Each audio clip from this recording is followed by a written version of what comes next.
جو مقام عورت کو مذہب اسلام نے دیا ہے وہ مقام کسی مذہب میں نہیں ہے، اور یہ صرف ہمارا دعویٰ نہیں ہے، اس کی دلیلیں بھی ہم پیش کرتے ہیں۔ لیکن اگر دور حاضر میں اگر بچیاں محلوں میں بک رہی ہیں مسلمانوں کی، اگر دور حاضر میں اگر مسلمانوں کی بیٹیاں اپنے آبرو کے سودے کر رہی ہیں، اگر دور حاضر میں مسلمانوں کی بیٹیاں اپنی عصمتوں کے سودے کر رہی ہیں، آبرو کے سودے کر رہی ہیں، یا فی الوقت دور حاضر کے اندر اگر مسلمانوں کی بیٹیاں کسی غیر مذہب کے لڑکوں کے ساتھ اگر بھاگ رہی ہیں، تو اس میں کہیں نہ کہیں قصوروار مسلمانوں کے مرد بھی ہیں، صرف عورت قصوروار نہیں ہے۔ کیونکہ جو بیچ رہے ہیں وہ کون ہے؟ وہ بھی تو مرد ہیں، اور جو خرید رہے ہیں وہ کون ہے؟ وہ بھی تو مرد ہے۔ کیونکہ عورت کا جو مقام ہے، آج ہم نے عورت کو وہ مقام نہیں دیا۔ اچھا، زیادہ شدت اور زیادہ رعایت دونوں ہماری قوم کی بیٹیوں کو برباد کر گئی اور یہ باغی ہو گئی۔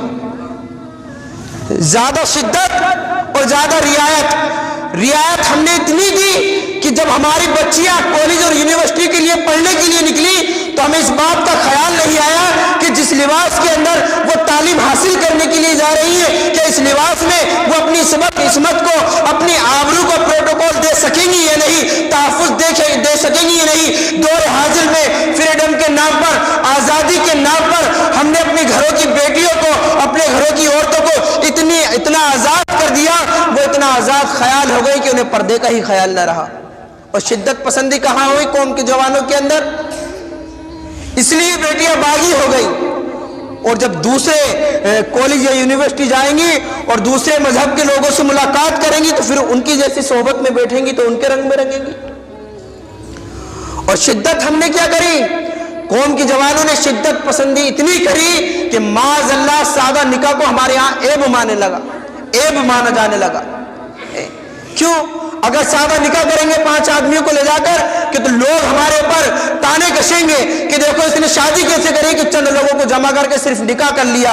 بلکہ ہمارے ہاں اگر نکاح کی محفلیں بھی منعقد کی جاتی ہیں تو 10-10 لاکھ میں، 8-8 لاکھ میں نکاح کی محفلیں منعقد کی جاتی ہیں، لیکن جو صاحب استطاعت ہے، جن کے پاس پیسہ ہے، قوت ہے، دولت ہے، وہ تو اپنی بیٹیوں کو بیاہ رہے ہیں، ان کی بیٹیوں کو تو نکاح ہو رہا ہے، لیکن مفلسوں کا عالم یہ ہے کہ غربت کی چکی میں پس کر بیٹیاں ہماری اپنی عصمت کا سودا کرنے کے لیے مجبور ہے، اپنی آبروؤں کو بیچنے کے لیے مجبور ہے۔ یہاں یہ شدت پسندی ہے۔ پھر ہم نے عورت کو سمجھا کیا؟ اگر کسی کو بیٹی کو ہم لے کر آ گئے تو صرف ہم نے اتنا سمجھا کہ یہ تو کپڑے دھونے کی مشین ہے، ہم نے یہ سمجھا کہ یہ تو برتن مانجنے کے لیے ہے، عورت پیر کی جوتی نہیں ہے، ہم نے یہ سمجھا کہ یہ عورت جو ہے یہ پیر کی جوتی ہے، استعمال کیا، جب ضرورت پڑی تو استعمال کیا، اور جب ہماری ضرورت ختم ہو گئی تو اس کو ایک کونے میں ڈال دیا۔ عورت کوئی کھلونا نہیں کہ استعمال کرنے کے بعد کونے میں ڈال دیا جائے، بلکہ عورت کا مقام وہ ہے کہ بتائیں اگر جنت کے اندر حوروں کا سرور بھی موجود ہو، جنت کے اندر حوروں کی خوبصورتی بھی موجود ہو، جنت کے اندر حوروں کا سرور بھی موجود ہو، جنت کے اندر نہریں بھی موجود ہو، جنت کے اندر دریا کی روانگی بھی موجود ہو، جنت کے اندر سمندروں کی طغیانی بھی موجود ہو، جنت کے اندر عمدہ غذائیں بھی ہو، جنت کے اندر کلیوں کی مسکراہٹ بھی ہو، جنت کے اندر عالیشان مکانات بھی ہو، جنت کے اندر خوبصورت باغات بھی ہو، پھر بھی آدم اللہ کا پیغمبر ہو کر جنت میں کہے مولا میرا دل جنت میں نہیں لگتا، مجھے میری طرح کوئی ہمسفر عطا فرما، مولا میری طرح کوئی رفیق عطا فرما، میری طرح کوئی ساتھی عطا فرما۔ گویا آدم نے جنت میں عورت کو مانگ کر پوری دنیا کو یہ پیغام دیا ہے کہ جنت کی حوریں بھی تمہارے دلوں کو وہ سکون نہیں پہنچا سکتی جو عورت تمہارے دلوں کو پہنچا سکتی۔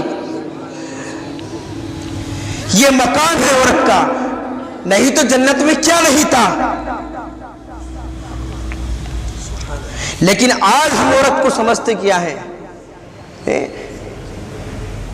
صرف کھانا کھلا دینا یا اسے لباس پہنا دینا یہی اس کا حق ہے؟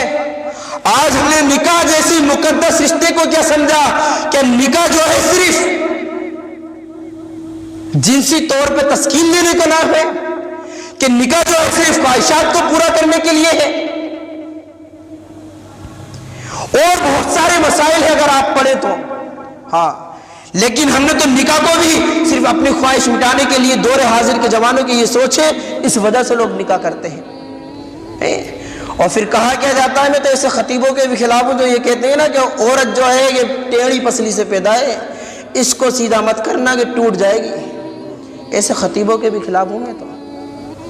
ہاں عورت توڑنے والی چیز ہے ہی نہیں.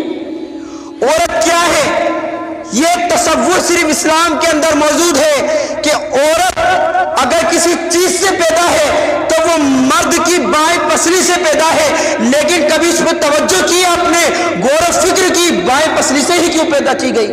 جب آدم نے جنت میں کہا کہ مولا میری طرح کوئی میرا رفیق عطا فرما، میرا ساتھی عطا فرما، تو رب تبارک و تعالیٰ نے حضرت آدم پر نیند طاری کر دی اور ان کی بائیں پسلی سے حضرت حوا کو پیدا فرمایا. حالانکہ میرا رب چاہتا تو کن کہتا اور ہو جاتی کوئی حوا پیدا. میرا رب چاہتا جس طرح آدم کو پیدا کیا گیا تھا کسی مٹی سے، حوا کو بھی پیدا کیا جا سکتا تھا، لیکن بائیں پسلی سے ہی کیوں؟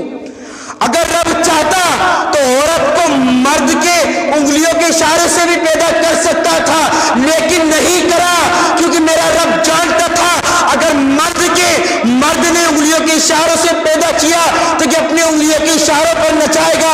اگر پاؤں کے نخونوں سے پیدا کیا تو یہ پیر کی جوتی سمجھے گا. اگر سر کے بال سے پیدا کیا تو یہ سر پہ بٹھا لے گا. معلوم پڑا نہ تو عورت سر پہ بٹھانے کے لیے ہے، نہ ہاتھوں کے اشارے پہ نچانے کے لیے ہے، اور نہ یہ پیر کی جوتی ہے. اگر سیدھی پسلی سے بھی پیدا کر دیتا میرا رب تو، لیکن بائیں سے کیوں؟ بائیں سے اس لیے آپ تحقیق کریں کہ دل جو ہوتا ہے وہ بائیں پسلی کے قریب ہوتا ہے. میرے رب نے بائیں پسلی کے قریب سے عورت کو پیدا کر کے بتا دیا نہ یہ پیر کی جوتی ہے، نہ اشاروں پہ ناچنے والی ہے، بلکہ یہ دل کے قریب سے پیدا ہے تو دل میں رکھنے والی ہے. یہ مقام ہے عورت کا. لیکن آج ذکی بھائی ڈیبیٹ میں بیٹھ کے لوگ ہمیں سمجھاتے ہیں کہ ان کے ہاں تو طلاقیں بہت ہو رہی ہیں. نیوز چینل اٹھا کے دیکھیں آپ، یہ کوئی مذہب ہے؟ اگر جاہل اپنی جہالت کی وجہ سے طلاق دے رہے ہیں تو کوئی ہم پہ نہ انگلی اٹھائے. کم علمی کی وجہ سے، جہالت کی وجہ سے لوگ طلاق دے رہے ہیں. میں دعویٰ کرتا ہوں منبر رسول میں بتائیں کسی عالم نے اپنی بیوی کو طلاق دی ہے؟ کسی مسجد کے امام نے اپنی بیوی کو طلاق دی ہے؟ کسی حافظ نے اپنی بیوی کو طلاق دی ہے؟ اگر طلاق دی ہے تو جاہل عوام نے اپنی جہالت کی بنا پر طلاق دی ہے. بلکہ طلاق کو تو ہمارے مذہب میں اتنا برا تصور کیا جاتا ہے، بلکہ حضور علیہ الصلوۃ والتسلیم نے تو یہاں تک ارشاد فرمایا جو اپنی بیوی کو طلاق دے وہ کمینہ ہے. حدیث کے الفاظ ہے وہ کمینہ ہے، جسے حضور کمینہ کہہ دے. اگر بیوی مل گئی ایسی کہ نہیں بنتی، وہ ظلم کر رہی ہے، ستا رہی ہے، پریشان کر رہی ہے، تو حضور علیہ الصلوۃ والتسلیم ارشاد فرماتے ہیں جو ایسی بیوی کے ساتھ، ایسی عورت کے ساتھ گزر بسر کرے جو اسے اذیتیں دیتی ہے، تکلیف پہنچاتی ہے، لیکن وہ اس پہ صبر کرتا ہے تو اللہ تبارک و تعالیٰ اسے جنت میں میرا پڑوس عطا فرمائے گا. اور میں آپ کے ذریعے اپنی قوم کی بہنوں سے بھی کہنا چاہتا ہوں کہ اگر مرد اگر مفلس ہو، غریب ہو تو اسے پریشان نہ کریں، کیونکہ عورتوں کی بھی عادت ہے کہ فلاں کی بیوی تو ہر شادی میں نیا جوڑا پہنتی ہے، تم ہمیں نیا جوڑا نہیں پہناتے. ہاں حضور نے ارشاد فرمایا جو اپنے غریب شوہر کے ساتھ اس کی خوشی میں خوش رہے گی، اس کی رضا میں راضی رہے گی، اللہ تبارک و تعالیٰ ایسی عورت کو میری بیٹی فاطمہ کا پڑوس نصیب عطا فرمائے گا جنت میں. قوم کی بچیاں بھاگ رہی ہیں، کیوں؟ وہ یہ کہتی ہے کہ مسلمان مرد جو ہے وہ محبت نہیں کرتے، اور ڈیبیٹ میں بیٹھ کے آج ہمیں یہی بتایا جا رہا ہے کہ دیکھو مسلمانوں کے اندر کتنی طلاقیں ہو رہی ہیں، مسلمانوں کی بچیاں غیروں کے ساتھ بھاگ رہی ہیں. اس وجہ سے کہ یہ جو مسلمانوں کے مرد ہیں یہ اپنی بیویوں کے ساتھ وفادار نہیں ہوتے، یہ اپنی بیویوں سے محبت نہیں کرتے، وفا نہیں کرتے. لیکن تاریخ گواہ ہے، میں پورے بھارت کو چیلنج کرتا ہوں کہ مذہب اسلام کے اندر ایک مرد جتنی محبت اپنی بیوی کو دیتا ہے وہ کسی مذہب میں تصور ہی نہیں کیا جا سکتا. یہ میرے نبی کا معجزہ ہے کہ جس نے 11 نکاح